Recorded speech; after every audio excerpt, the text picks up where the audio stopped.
क्योंकि basically article 21 को, article 14, article 19 और आर्टिकल 21 को एक साथ पढ़ा जाता है कि आर्टिकल 14 के जो फ्रीडम्स हैं, या जो फ्रीडम, सॉरी, इक्वलिटी की बात होती है आर्टिकल 14 में, या फ्रीडम की बात होती है आर्टिकल 19 में, और यहाँ पे पर्सनल लाइफ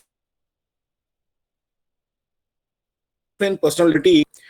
ओके, तो इसमें जैसे कि इसका सीधा सीधा जो लैंग्वेज है आर्टिकल 21 की, वो इस तरह से है कि no person shall be deprived of his life और personal liberty except according to procedure established by law, कि किसी भी व्यक्ति को सर एक डिप्राइव क्वेश्चन नहीं था। किया जाएगा। जी बताइए। Good evening sir. जी गुड इवनिंग, बताइए। सर मैं ये कह रहा था सर, ये आर्टिकल में सर जो आर्टिकल 21 में सर जैसा आप बता रहे हैं सर, ये बाद में इंक्लूड हुआ था पहले सर से 21, वो 22 और 21 के लिए हम अलग पढ़ते थे ना पहले सर, या फिर भी ये शुरू से ऐसे पढ़ते हैं, अभी हुआ है बाद में कोई केस आया था इसके बारे में बताएं थोड़ा। नहीं नहीं नहीं नहीं नहीं नहीं नहीं, आप पहले जो मेरे टॉपिक को कंप्लीट होने दीजिएगा, you will get your answer yourself. Okay. Okay sir, okay.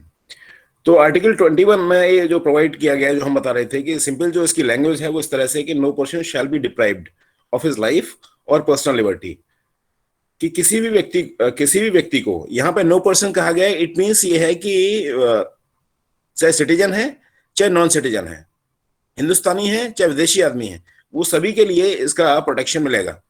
तो no person shall be deprived of his life और पर्सनल लिबर्टी, कि उसकी जो व्यक्तिगत स्वतंत्रता है वो, या उसके जीवन को, किसी भी व्यक्ति के जीवन को उसको डिप्राइव नहीं किया जा सकता है, एक्सेप्ट, लेकिन इसमें एक एक्सेप्शन आ गया कि according to procedure establish by law. लेकिन अगर कोई प्रोसीजर एस्टेब्लिश किया गया लॉ के द्वारा, तो उस केस में पर्सनल लाइफ और लिबर्टी को डिप्राइव किया। सपोज कीजिएगा कि ये कहा गया कि किसी को लाइफ इम्प्रिजनमेंट मिल गया या कैपिटल पनिशमेंट मिल गया, तो ये कोई भी कह सकता है कि साहब ये तो हमारी पर्सनल लाइफ और लिबर्टी के प्रोटेक्शन हमको नहीं मिलेगा आर्टिकल 21 के अकॉर्डिंगली। तो यहाँ पे जो एक्सेप्शन दे रखा है कि except according to procedure establish by law, का मतलब यही है कि अगर लॉ में जो एस्टेब्लिश प्रोसीजर है लॉ का, उसको छोड़ करके आप पर्सनल लाइफ और लिबर्टी को आप डिप्राइव नहीं कर सकते किसी भी व्यक्ति का। तो जैसे जो ईयर 1978 में एक केस आया, Maneka Gandhi versus Union of India. इसका साइटेशन नोट कर सकते हैं, Maneka Gandhi versus Union of India, AIR 1978, SC 597। Maneka Gandhi versus Union of India, AIR 1978, SC 597। तो इस डिसीजन से पहले कुछ डिसीजंस थे ऑनरेबल सुप्रीम कोर्ट के, जिसमें सबसे पहला जो केस था वो AK गोपालन का केस था। AK गोपालन वर्सेस यूनियन ऑफ इंडिया का केस था। इसका साइटेशन नोट कर सकते हैं आप कि AK गोपालन versus Union of India, AIR 1950, SC 27। इसमें है बेसिकली आर्टिकल 21 के संदर्भ में ही ये हुआ था कि AK गोपालन एक कम्युनिस्ट लीडर हुआ करते थे। उनको इम्पोज कर दिया गया, उनको प्रिवेंटिव डिटेंशन एक्ट के अकॉर्डिंगली उनको डिटेन कर लिया गया। तो उन्होंने इसको चैलेंज किया अपने प्रिवेंटिव डिटेंशन को, कि उनकी पर्सनल लाइफ एंड लिबर्टी को डिप्राइव किया गया है उनको, and this is a violation of article 21 of the constitution India. तो इस केस में सुप्रीम कोर्ट ने कहा कि अपना जजमेंट दिया, और उसमें कहा कि ये नहीं जो एस्टेब्लिश प्रोसीजर है उसके अकॉर्डिंगली फॉलो किया गया है। ठीक है, तो स्टेट, अब इसमें ये कहा गया कि आर्टिकल 21 जो है वो गारंटी देता है राइट टू लाइफ की और पर्सनल लिबर्टी की to citizens only against the arbitrary action of the executive. केवल जो आर्बिट्रेरी एक्शंस होंगे वो एग्जीक्यूटिव के अगेंस्ट देता है, and not from the legislative action, कि लेजिस्लेटिव एक्शंस के अगेंस्ट नहीं हो सकता है।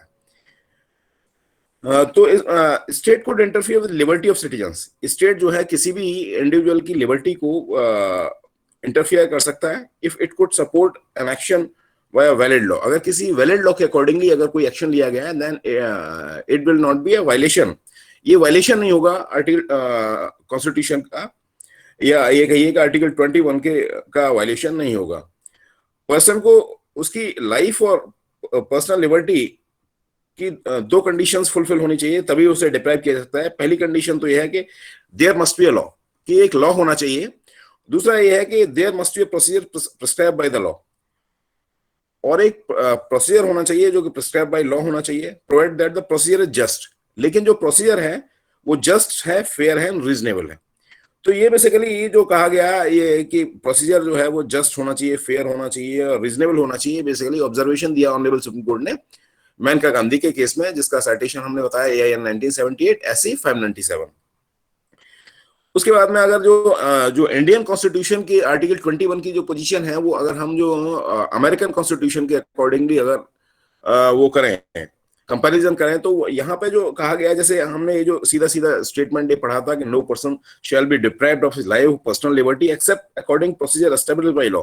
लेकिन यहाँ अमेरिकन कॉन्स्टिट्यूशन की अगर बात की जाएगी तो अमेरिकन कॉन्स्टिट्यूशन में 5th कॉन्स्टिट्यूशनल अमेंडमेंट में प्रोवाइड किया गया कि no person shall be deprived of his life और personal liberty except according to procedure established by law की जगह वहां पे क्या हो गया, except according to due process of law, कि due process of law American constitution का कॉन्सेप्ट है, और जो हमारे यहाँ जो इंडियन कॉन्स्टिट्यूशन का जो कॉन्सेप्ट है वो ये है कि according to procedure established by law. तो ड्यू प्रोसेस ऑफ लॉ और प्रोसीजर एस्टेब्लिश्ड बाय लॉ, ये दोनों डिस्टिंक्शन है इंडियन कॉन्स्टिट्यूशन में और अमेरिकन कॉन्स्टिट्यूशन में। तो इसके बाद में जैसे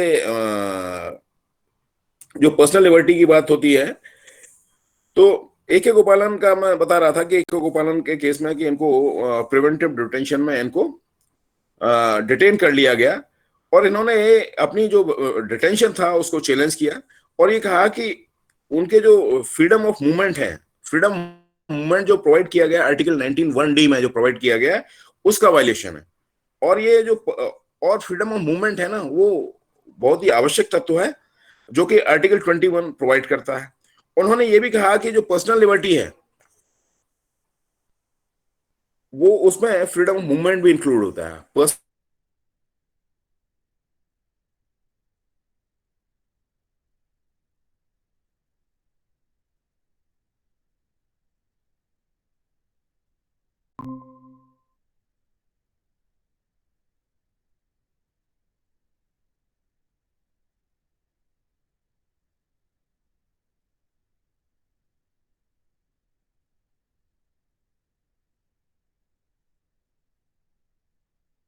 21 जो है बेसिकली जो पर्सनल लिबर्टी है वो आर्टिकल 19 के अलावा और भी जो रेजिड्यू जो फ्रीडम्स रह जाती हैं उनके लिए भी प्रोटेक्शन आर्टिकल 21 हमको प्रोवाइड करता है।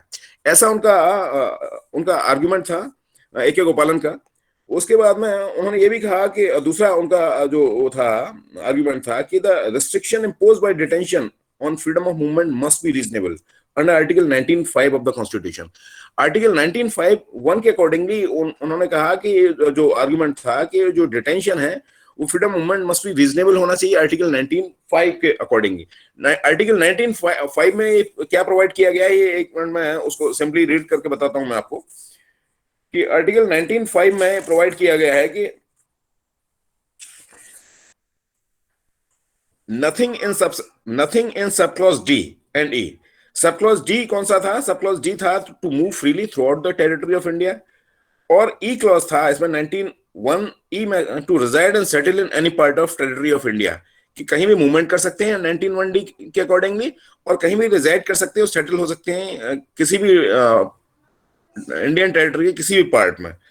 तो इसमें एक आ गया कि नथिंग इन सबसेक्शन D सब clause D and E of the said clause shall affect the operation of any existing law insofar as it imposes or prevent the state from making any law imposing reasonable restrictions on the exercise of any rights contended by the said clause either in the interest of the general public और the protection of the interest of the any scheduled tribe. तो basically ये कहा गया कि इसमें जो 19(1)D और 19(1)E में जो प्रोवाइड किया गया कि कहीं भी मूव कर सकते हैं फ्रीली और कहीं भी सेटल हो सकते हैं किसी भी टेरिटरी पार्ट में, लेकिन आर्टिकल 19(5) में प्रोवाइड किया गया है कि आप जो है अगर कोई एग्जिस्टिंग लॉ है या कोई रीजनेबल रिस्ट्रिक्शन लगाया गया है या सपोज कीजिएगा वो जो है शेड्यूल्ड ट्राइब्स के इंटरेस्ट के अगेंस्ट है, तो वहां पे आप जो है रिस्ट्रिक्शंस इंपोज कर सकते हैं। तो यहाँ पे ये कहा गया कि आर्टिकल 19(5) कि जो रिस्ट्रिक्शंस हैं जो इम्पोज किए गए हैं डिटेंशन लॉ के द्वारा freedom movement must be reasonable under article 19(5) of the constitution, कि वो रीजनेबल होने चाहिए, रीजनेबल रिस्ट्रिक्शन, ऐसा नहीं होना चाहिए कि आर्बिट्रेरी रिस्ट्रिक्शंस नहीं होना चाहिए। ओके, तो आर्टिकल 19(1) और आर्टिकल 21 जो है उनको एक साथ पढ़ा जाना चाहिए, because article 19(1) dealt with the substantive rights and article 21 dealt with the procedural rights। कि सब्सटेंसिव राइट्स की बात करता है आर्टिकल 19(1), आर्टिकल 19(1) में प्रोवाइड किया गया है कि 6 सब्सटेंसिव लॉ प्रोवाइड किए गए हैं, जबकि आर्टिकल 21 जो है वो प्रोसीजरल सब्जेक्ट्स को प्रोवाइड करता है, प्रोसीजरल राइट्स को के बारे में बताता है कि प्रोसीजरल राइट्स, क्योंकि 19(1) में जो राइट्स दिए गए हैं उसके बाद में इसका जो डायमेंशंस है हमारी फ्रीडम्स का, फ्रीडम ऑफ राइट्स का, वो डायमेंशन जो है धीरे धीरे जो है वो वाइडर होता गया है। वाइडर इन द सेंस कि सपोज कि ये राइट टू फ्री मेडिकल है, या फिर जैसे अब जैसे आर्टिकल 21A ऐड कर दिया गया, right to free education fundamental right है, 21A को 86 अमेंडमेंट एक्ट से जोड़ा गया है। तो उसमें क्या है कि ये जो आर्टिकल 21 का जो डायमेंशन है वो वाइडर होता जा रहा है डे बाय डे, जैसे जैसे कि केस लॉ का जो डेवलपमेंट हो रहा है उसके अकॉर्डिंगली। ओके, तो सुप्रीम कोर्ट ने कहा कि मेजोरिटी जब जजमेंट ये दिया सुप्रीम कोर्ट ने कि that the personal liberty in article 21 means nothing more than the liberty of the physical body, that in the freedom from arrest and detention without the authority of the law.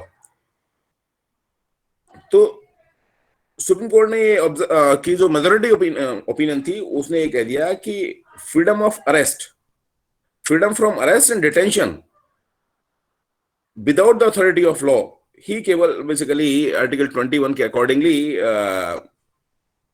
होने चाहिए, जबकि मतलब ये जो वो था इंटरप्रिटेशन था, बाद में अगर ऑब्जर्व करेंगे तो ये नैरो इंटरप्रिटेशन था। Narrow interpretation in the sense कि उन्होंने केवल उस चीज पर तक सीमित कर दिया आर्टिकल 21 को कि अथॉरिटी ऑफ लॉ के अकॉर्डिंगली केवल जो है अरेस्ट और डिटेंशन ही कर सकते हैं। ठीक है, अगर अथॉरिटी नहीं है तो अरेस्ट नहीं कर सकते हैं, डिटेंशन नहीं कर सकते हैं। अथॉरिटी मींस यहाँ पे अथॉरिटी ऑफ लॉ से है कि अगर कोई हमारे पास में इस तरह का लॉ है जिसके अकॉर्डिंगली हम अरेस्ट कर सकते हैं, डिटेन कर सकते हैं। विदाउट अगर लॉ अगर प्रोवाइड नहीं करता है तो किसी व्यक्ति को अरेस्ट या डिटेन नहीं किया जा सकता है। तो लॉ के दायरे में ही किसी व्यक्ति को अरेस्ट किया जाएगा, डिटेन किया जाएगा। तो जो वर्ड लिबर्टी है वो बहुत ही कॉम्प्रहेंसिव टर्म है, कॉम्प्रहेंसिव वाइडर टर्म है, and if interpreted capable of including the rights mentioned in article 19। और अगर इसको इंटरप्रेट किया जाएगा, जो मैं अभी बताया कि आर्टिकल 21 जो है वाइडर है और आर्टिकल 19 जो है रिस्ट्रिक्ट करता है ओनली 6 राइट्स के लिए, जो कि आर्टिकल 19(1)A में प्रोवाइड किए गए हैं। तो मेजोरिटी ने यहाँ ये व्यू लिया कि आर्टिकल 19 और 21 जो है वो जो लिबर्टी के जो एस्पेक्ट है उसको डिफरेंटली डील करते हैं। मतलब आर्टिकल 19 और 21 के जो एस्पेक्ट है लिबर्टी का वो डिफरेंटली उनको इंटरप्रेट किया जाना चाहिए। Article 21 is a guarantee against deprivation, कि आर्टिकल 21 जो है वो गारंटी देता है deprivation of the personal liberty, जबकि आर्टिकल 19 जो है वो प्रोटेक्शन प्रोवाइड करता है अनरीजनेबल रिस्ट्रिक्शंस के अगेंस्ट। तो इस तरह से फ्रीडम गारंटेड बाय आर्टिकल 19 जो है वो उसमें can be enjoyed by citizen only when he is a free man. केवल तभी एंजॉय किया जा सकता है जब वो फ्री मैन है। अगर सपोज कीजिएगा वो डिटेन्ड है या अरेस्टेड है किसी मामले में, तो वो उनको एंजॉय नहीं कर सकता है उन फ्रीडम्स को।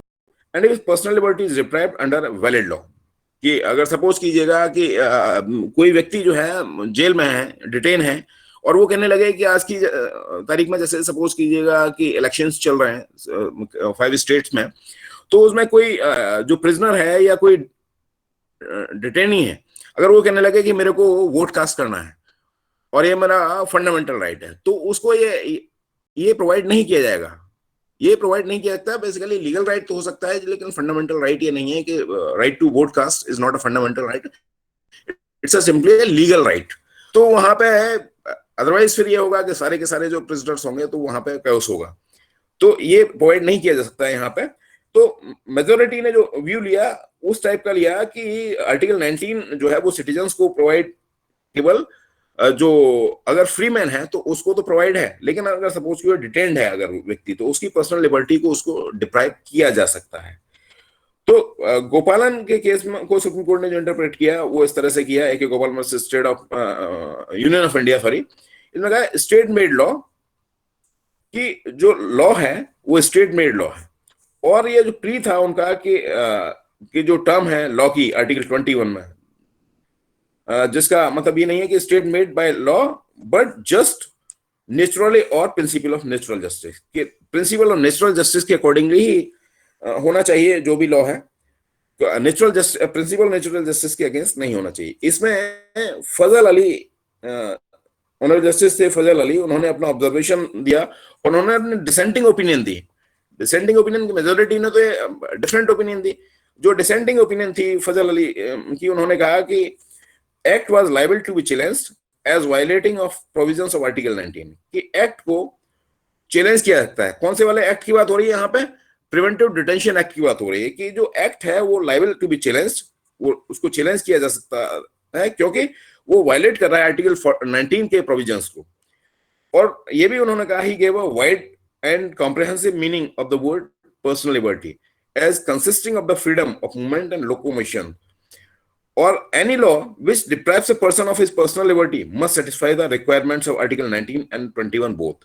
कि अगर कोई भी लॉ किसी भी व्यक्ति को अगर उसकी पर्सनल लिबर्टी से अगर उसको डिप्राइव किया जा रहा है तो उस केस के लिए पर्सनल लिबर्टी और must satisfy the requirement of article 19 and 21, के आर्टिकल 19 और 21 के जो रिक्वायरमेंट्स हैं उनको फुलफिल किया जाना चाहिए अगर किसी भी तरह का कोई भी डिप्रावेशन है किसी भी व्यक्ति का। तो इसके बाद में जो रिस्ट्रिक्टिव इंटरप्रिटेशन था एक्सप्रेशन पर्सनल लिबर्टी का, जो गोपालन के केस में कहा गया था, उसको बाद के केसेस में फॉलो नहीं किया गया। कि जैसे कि एक गोपालन के बाद में खड़क सिंह का केस आया, Kharak Singh versus state of UP, Kharak Singh versus state of UP, AIR 1983 SC 1295, इसका साइटेशन नोट कर लीजिएगा। Kharak Singh KHARAK Kharak Singh versus state of UP, reported in AIR 1963 SC 1295।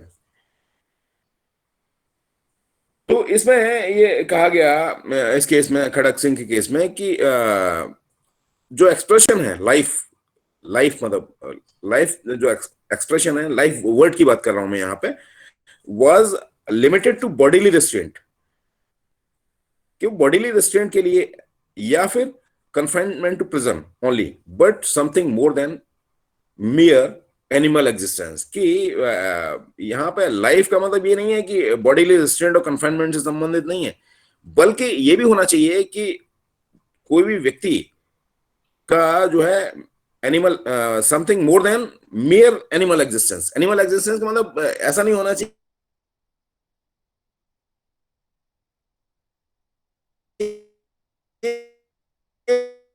कि वो को इंटरप्रेट किया जाना चाहिए। तो ये ऑब्जर्वेशन दिया इसमें खड़क सिंह के केस में। और खड़क सिंह का केस जो है बेसिकली उसके बाद में आया, क्योंकि 1950 का AK गोपालन का केस था, 1963 में खड़क सिंह का केस आया। तो आप यहाँ पर सुप्रीम कोर्ट ने AK गोपालन के केस को फॉलो नहीं किया गया है पर्सनल लाइफ और लिबर्टी के संदर्भ में। इसमें यह भी कहा गया कि personal liberty was not only limited to bodily restraint और confinement to prison only but was used as a comprehensive term including within itself all the varieties of rights which make up the personal liberty of a man other than those dealt with article 19(1), कि article 19(1) में जो freedom rights provide किए गए हैं उससे भी उस कई एक्सटेंट मतलब उस एक्सटेंट से अधिक जो है पर्सनल लिबर्टी और लाइफ को देखा जाना चाहिए, ऐसा ऑब्जर्वेशन आया खड़क सिंह के केस में। इसके बाद में फाइनली जो केस आया, मेनका गांधी का केस आया 1978 में, Maneka Gandhi versus Union of India. इसका साइटेशन नोट कर लीजिएगा। Maneka Gandhi versus Union of India. Citation है AIR 1978 SC 597।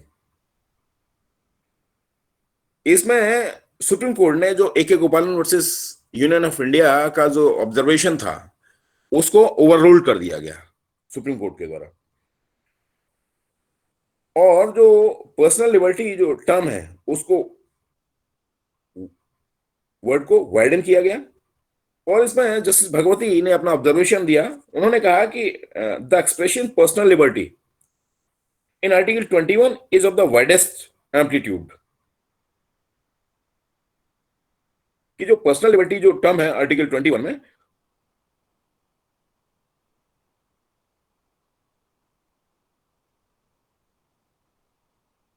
वो वाइडेस्ट एम्पलीट्यूड है, पर्सनल लिबर्टी को कॉन्स्टिट्यूट करता है। इट मींस कि आर्टिकल 19 1 से be beyond, and some of them have raised the status of distinct fundamental rights and given the additional protection under Article 19। तो इनका ये भी ऑब्जर्वेशन था जस्टिस भगवती का इसी में मेनका गांधी के केस में, कि the attempt of the court should be to expand the reach and embed the fundamental rights, कि जो कोर्ट का जो अटेम्प्ट होना चाहिए वो ये होना चाहिए कि फंडामेंटल राइट्स के जो रीच है या जो एम्बेड है या ये कहिए कि डायमेंशंस है, that must be widen up then to attenuate their meaning and content by a process of judicial constructions। तो कोर्ट ने ये भी कहा कि जो प्रोसीजर है वो जो नेचुरल जस्टिस की रिक्वायरमेंट है उनको फुलफिल करना चाहिए। इट मींस ये ऑब्जर्वेशन दिया कि it must be just, fair and reasonable. तो ये कई बार पूछा जाता है कि जस्ट, फेयर एंड रीजनेबल जो टर्म है उसको किस केस में कॉइन किया गया, मतलब पीटी के पॉइंट ऑफ व्यू से क्वेश्चन हो सकता है ये, लेकिन ये आर्टिकल 21 है, मेंस के पॉइंट ऑफ व्यू से भी इंपॉर्टेंट है। तो ये कहा गया कि प्रोसीजर जो है वो सेटिस्फाई करना चाहिए रिक्वायरमेंट, नेचुरल जस्टिस की रिक्वायरमेंट को नेचुरल जस्टिस की रिक्वायरमेंट के अकॉर्डिंग क्या होना चाहिए कि वो जस्ट होना चाहिए, फेयर होना चाहिए और रीजनेबल होना चाहिए। इट मींस आर्बिट्रेरी नहीं होना चाहिए। अब जैसे खड़क सिंह का केस था कि उसमें बेसिकली कुछ रेस्ट्रिक्शंस लगा दिए गए थे, कि जैसे सपोज कि खड़क सिंह के केस में बेसिकली क्या था कि कुछ इस तरह के ये Kharak Singh used to be a dacoit. तो उसके यहाँ क्या था कि जब वो अपने घर पे था, मतलब छूटने के बाद में, बेल आउट होने के बाद में, तो उस पर ये रिस्ट्रिक्शन लगा दिए गए कि कभी भी रात में उसकी घर की तलाशी ली जा सकती थी, कभी भी उसको चेक किया जा सकता रात में जाके कि वो अपने घर पर है कि नहीं है। लेकिन तो ये कह दिया यहाँ पे इस केस में, तो खड़क सिंह के केस में तो कह दिया कि नहीं किया जा सकता है। लेकिन इसी तरह से ये 1963 का केस है, उसके बाद में ये केस आया 1975 में, है वो Govind versus state of MP. इसमें सुप्रीम कोर्ट ने कहा कि MP police regulations 855 856 authoring domiciliary visits were constitutional as they were force of law. As regards of the right of privacy, the court said that the right to privacy would necessarily have to go through a process of case by case development, कि case by case development से हो सकता है। तो इस type का जो अपना जो डेवलपमेंट हुआ लॉ में यहाँ पे, इस तरह से खड़क सिंह से लेकर के Govind versus state of MP तक। इसके बाद में जैसे कि ये एक डायमेंशन आई राइट टू फ्रीडम,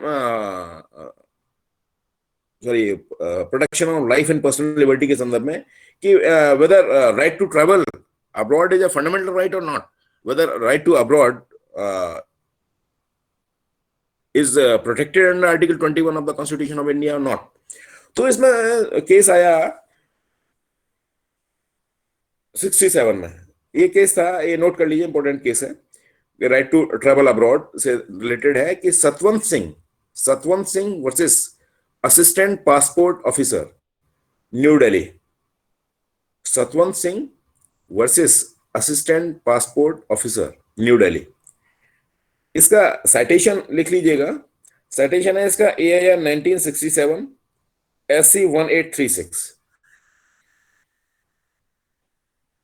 इसमें बेसिकली सुप्रीम कोर्ट ने जो स्कोप था आर्टिकल सर 21। रिपीट कर दीजिए, एक बार रिपीट सर। हाँ, Satwant Singh versus assistant passport officer, new Delhi. यहां तो तुम लिख लिए हो ना? जी सर, सतवंत लिख सिंह। लिया सर, ओके। हाँ, इसका साइटेशन लिख लीजिएगा, AIR 1967, AIR 1967 SC 1836।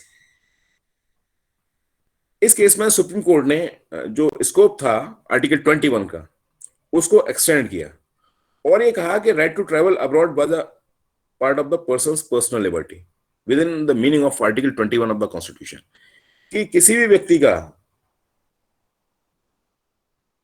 ये अधिकार है कि वो राइट टू ट्रैवल अब्रॉड, मतलब विदेश जाने की उसकी जो अधिकार है, वो एक फंडामेंटल राइट है और पर्सनल लिबर्टी का पार्ट है। इसमें बेसिकली क्या हुआ था कि गवर्नमेंट ने ऑर्डर किया था कि वो अपना पासपोर्ट सरेंडर करे, लेकिन उसने इस ऑर्डर को चैलेंज किया, गवर्नमेंट के इस ऑर्डर को, और ये कहा कि ये बेसिकली वायलेशन है article 21 of the constitution of India का। और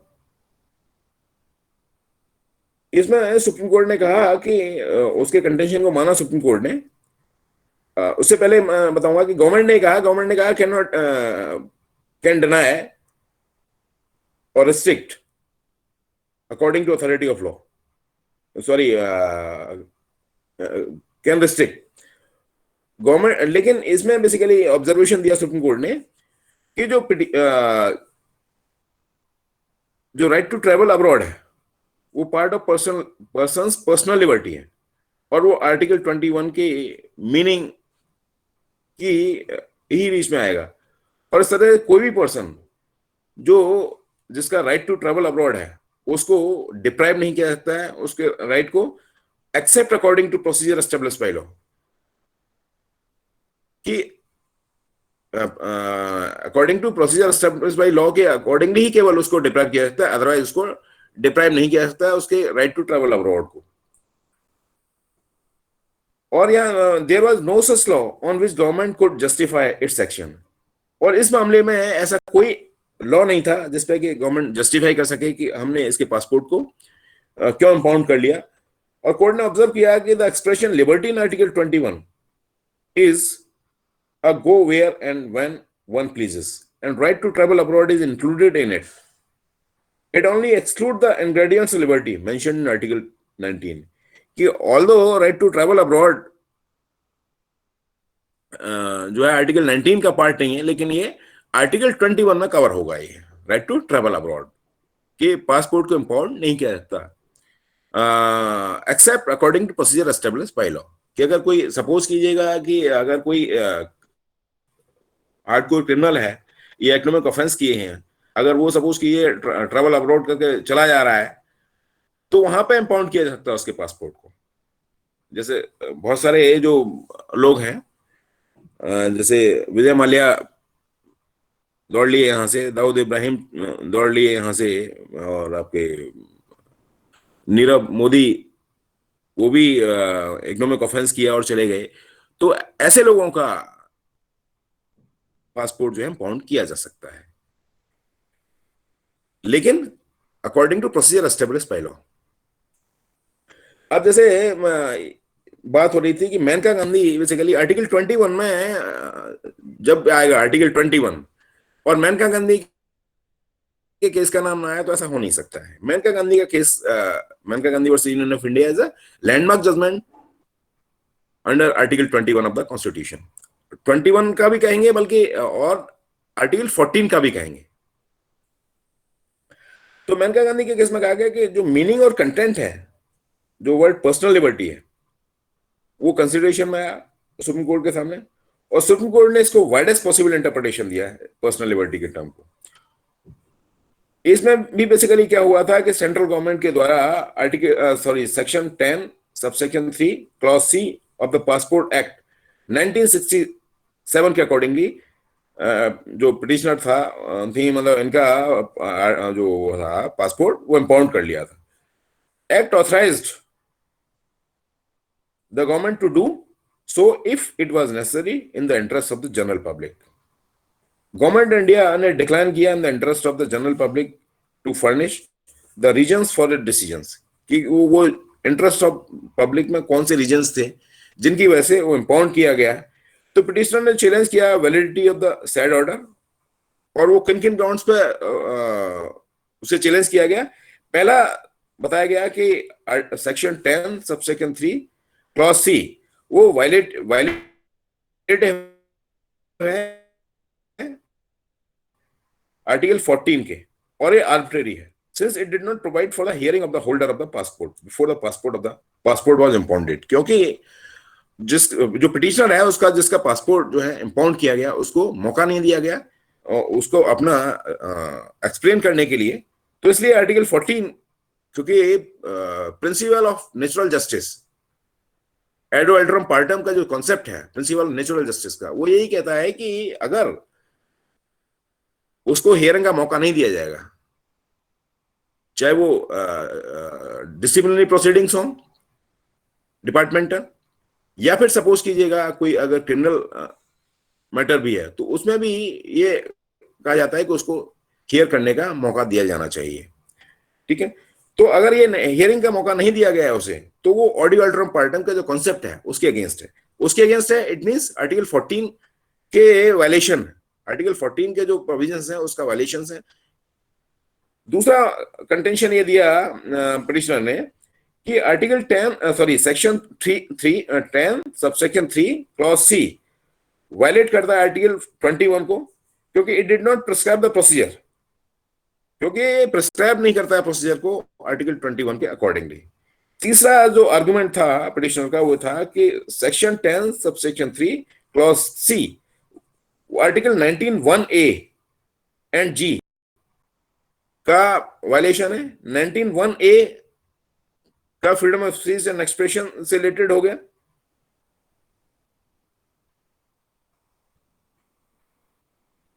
और 19(1)(g) आई थिंक ये तो वो हो गया है।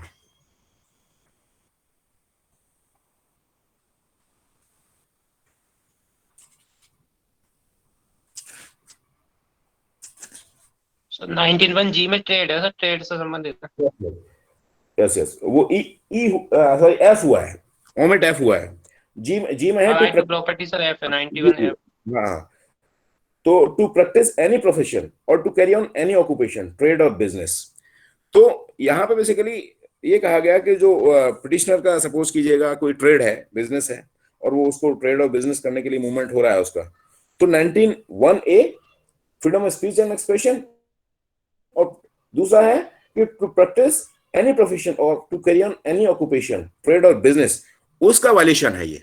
तो इसलिए जो पासपोर्ट इंपाउंड किया गया है, जो प्रोसीजर एस्टेब्लिश बाय लॉ है उसके अकॉर्डिंगली नहीं है।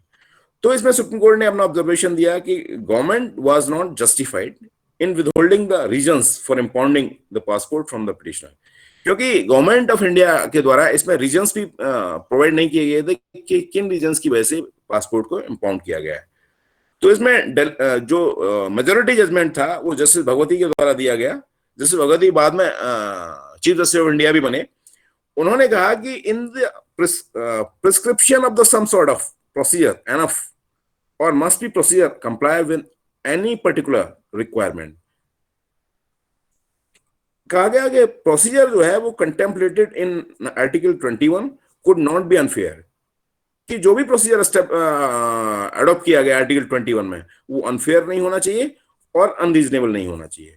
और ये प्रिंसिपल अगर and this principle of unreasonableness which was an essential element of equality, और अनरीजनेबल है तो इक्वालिटी के जो प्रोविजंस हैं वो वायलेट होंगे, और वो आर्बिट्रेरी नहीं होना चाहिए, इट मींस नॉन आर्बिट्रेरी होना चाहिए जो भी प्रोसीजर अडॉप्ट किया गया है, और आर्टिकल 14 के अकॉर्डिंगली उसको फॉलो किया जाना चाहिए। Procedure contemplated in article 21 must answer the test of reasonableness, कि अगर कोई भी अगर इशू रेज हुआ है तो आर्टिकल 21 के जो टेस्ट है रीजनेबलनेस का उसको फुलफिल करना चाहिए, उसको सेटिस्फाई करना चाहिए। तो इस तरह से any procedure which permitted impairment of individual's right to go abroad without giving him a reasonable opportunity to be heard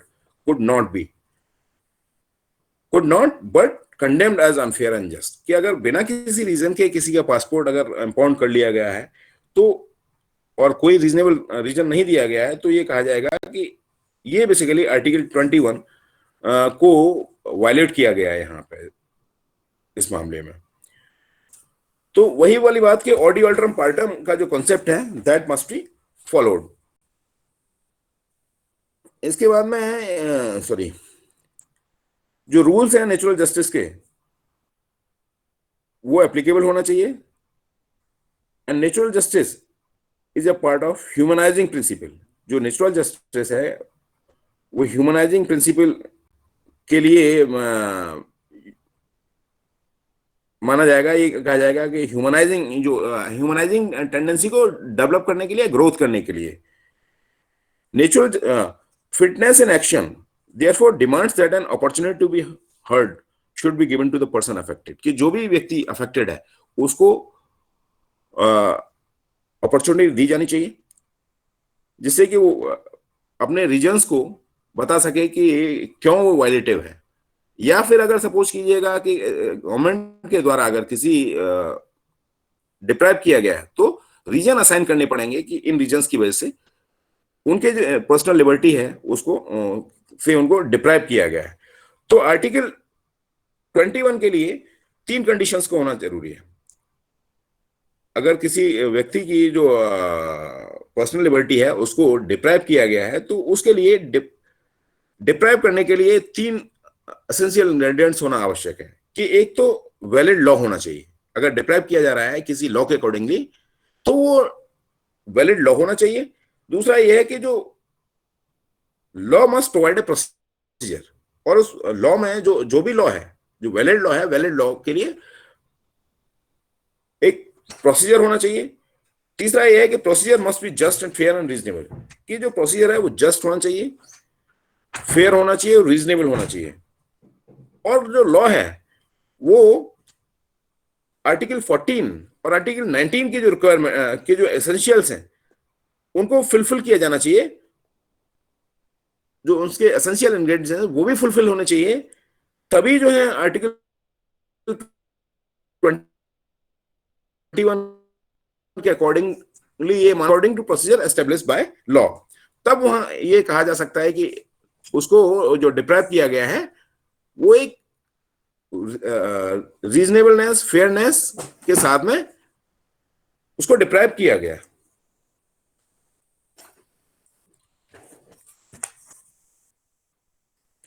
अब जो प्रेजेंट व्यू है, present view basically Menaka Gandhi के केस से स्टार्ट होता है। तो मेनका गांधी के केस में बेसिकली ये बता ही दिया मैंने कि एक गोपालन के केस को ओवररूल कर दिया गया। और ये कहा गया, इसमें कहा गया मेजोरिटी ने अपनी ओपिनियन ये दी कि article 21 is controlled by article 19 and that it must satisfy the requirement of article 19। कि आर्टिकल 19 की जो रिक्वायरमेंट्स हैं उनको भी फुलफिल किया जाना चाहिए। और इसमें जो अपना ऑब्जर्वेशन दिया कोर्ट के द्वारा, ये कहा गया कि the law must therefore now be settled that article 21 does not exclude article 19।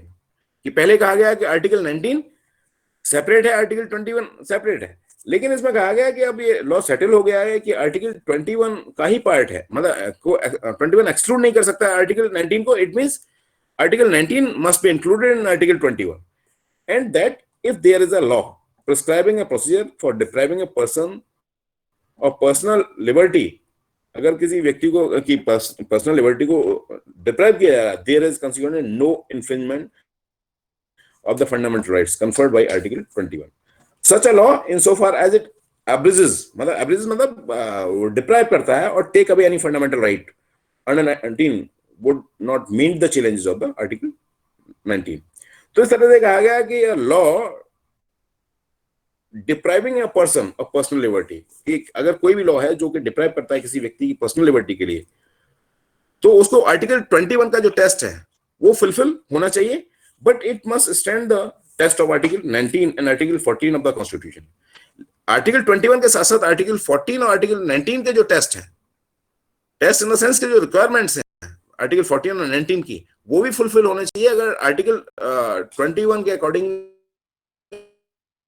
Deprive किया, लेकिन आर्टिकल 14 और आर्टिकल 19 के जो एसेंशियल इंग्रेडिएंट्स हैं उनको फॉलो नहीं किया गया, it will be told as that the violation has been done.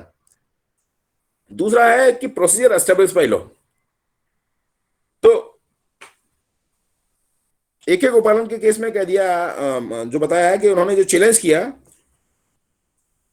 वो हम बता ही चुके हैं, और फिर दोबारा से एक बार रिपीट करता हूं कि जो डिटेंशन था वो इन ग्राउंड्स पर चैलेंज किया गया AK गोपालन के द्वारा। It violated his right to move freely throughout the territory of India, which is the very escape very essence of the personal liberty guaranteed under Article 19. तो detention इस act में उनका reasonable detention नहीं माना जाएगा। Article 19 clause 5 के accordingly detention नहीं माना जाएगा। दूसरा उन्होंने कहा कि that act was in conflict with article 21 of the constitution, कि जो एक्ट था, एक्ट है मतलब प्रिवेंटिव डिटेंशन एक्ट है, वो आर्टिकल 21 के जो प्रोविजंस हैं उनके उनके उनके कॉन्फ्लिक्ट में है, इसलिए उसको डिप्राइव नहीं किया सकता। इट मीन इसका ये आर्गुमेंट था AK गोपालन का कि उसको प्रोसीजर एस्टेब्लिश बाय लॉ के अकॉर्डिंगली डिप्राइव नहीं किया गया है। लेकिन सुप्रीम कोर्ट ने यहाँ पे वहां पे तो मान लिया अमेरिकन कॉन्सेप्ट को कि ड्यू प्रोसेस ऑफ लॉ तो मान लिया हूं, लेकिन होना क्या चाहिए इंडियन कॉन्स्टिट्यूशन के अकॉर्डिंगली कि प्रोसीजर एस्टेब्लिश बाय लॉ होना चाहिए।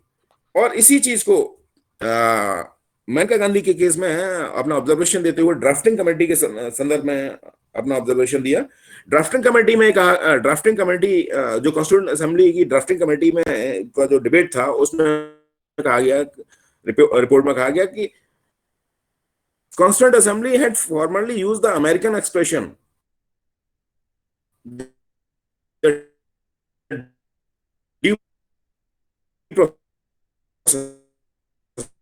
आर्टिकल 21 में।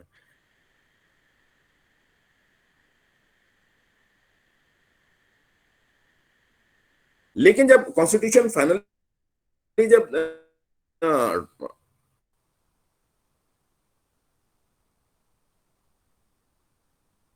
तैयार हुआ तो वह फ्रेज को यूज किया गया। तो यहाँ पे जो AK गोपालन का मेजोरिटी का जजमेंट था, जो इंटरप्रिटेशन जो दिया था, ये कहा गया कि जो अपना जो भी ऑब्जर्वेशन दिया है सुप्रीम कोर्ट के द्वारा AK गोपालन के केस में, दैट इज नॉट गुड। और उसके बाद में AK गोपालन के केस को ओवररूल कर दिया और procedure prescribe by has to be, और ये दिया कि जो प्रोसीजर प्रिस्क्राइब बाय लॉ है वो फेयर होना चाहिए।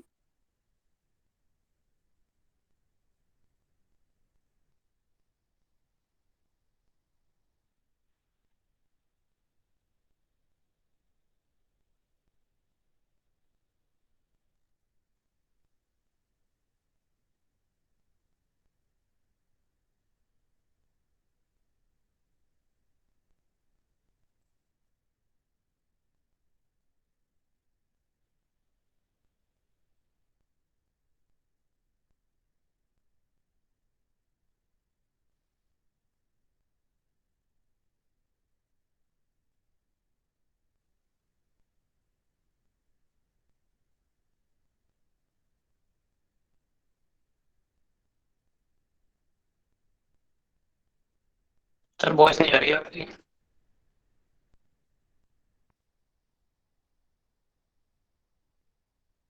आवाज चलेगी सर की अचानक से।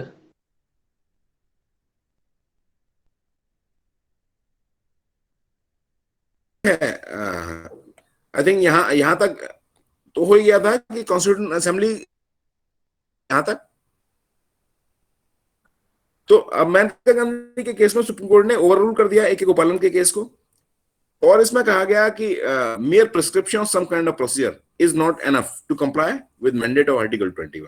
प्रोसीजर जो है, जो प्रिस्क्राइब किया गया है लॉ के द्वारा, वो फेयर होना चाहिए, जस्ट होना चाहिए, रीजनेबल होना चाहिए, फैंसीफुल नहीं होना चाहिए, ऑपरेसिव नहीं होना चाहिए, आर्बिट्रेरी नहीं होना चाहिए। Otherwise it should not be on procedure at all, and all the requirement article 21 would not be satisfied.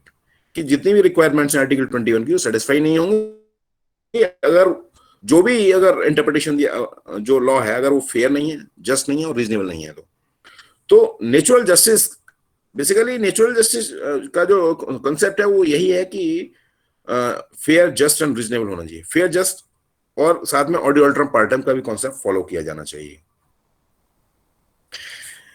अब जैसे नेचुरल जस्टिस की जो बात कर रहे हैं हम कि AK गोपाल केस में ये आर्ग्यू किया गया, लॉ जो है article 21 did not merely mean an enacted piece of law, कि केवल एनेक्टेड पीस ऑफ लॉ से ही तात्पर्य नहीं है यहाँ पे, but it incorporated the principal of natural justice, कि जो भी लॉ है, जो भी लॉ एनेक्ट किया गया है, उसमें नेचुरल जस्टिस के प्रिंसिपल्स भी इसमें इनकॉर्पोरेट किए जाने चाहिए।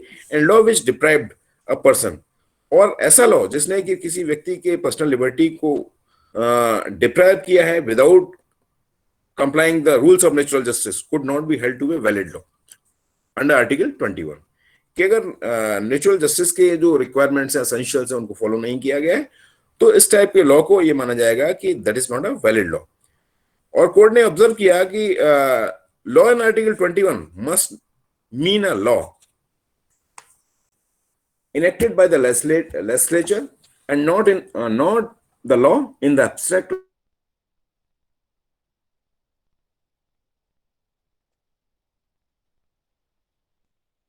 यूएस सुप्रीम कोर्ट के केस की जो ऑब्जर्वेशन थी कि उसमें कहा गया कि word law does not mean merely enacted piece of law, कि लॉ का मतलब ये नहीं है कि enacted piece of law से तात्पर्य नहीं है, बल्कि जो लॉ है वो जस्ट होना चाहिए, फेयर होना चाहिए, रीजनेबल होना चाहिए, which embodies the principle of natural justice, जिसमें कि नेचुरल जस्टिस के कॉन्सेप्ट को फॉलो किया जाना चाहिए।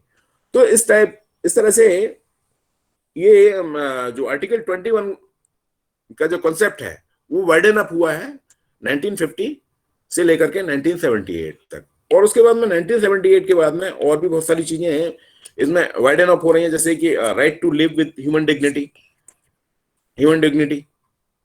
दूसरा है राइट टू लाइवलीहुड, नेक्स्ट है right to shelter, right to privacy available to women of easy virtue, right to privacy not an absolute right.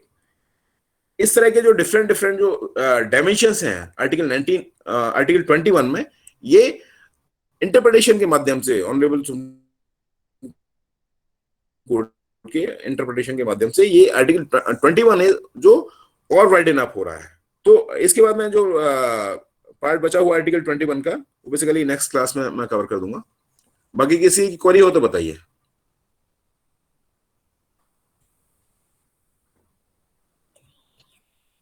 Right to die समझा दीजिए थोड़ा सा, ये हाँ? आर्टिकल 21 में आता है क्या चीज?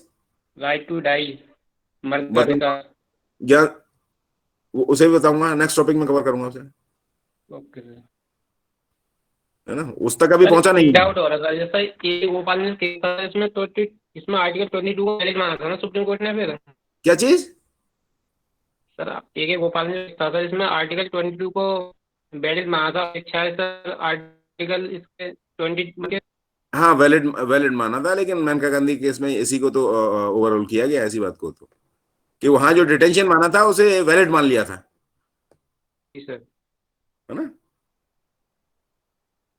उसको वैलिड मान लिया था। तो आर्टिकल 22 जो है डिटेंशन के संदर्भ में ही है ना। जी सर। सर इसमें एक सेक्शन 377 समझा दीजिए नेक्स्ट क्वेश्चन में। कौन सा?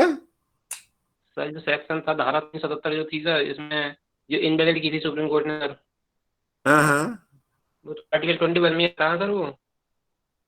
आर्टिकल 21 का ही है वो, लेकिन वो अभी नेक्स्ट टॉपिक में कवर होगा वो। ओके सर, है ना, ठीक है। नाज फाउंडेशन के नाम से जाना जाता है वो case, Naz foundation, Delhi, state of Delhi, NCT of Delhi. और किसी की query? No sir. Okay, good luck. Thank you. Thank you, sir. Thank you sir.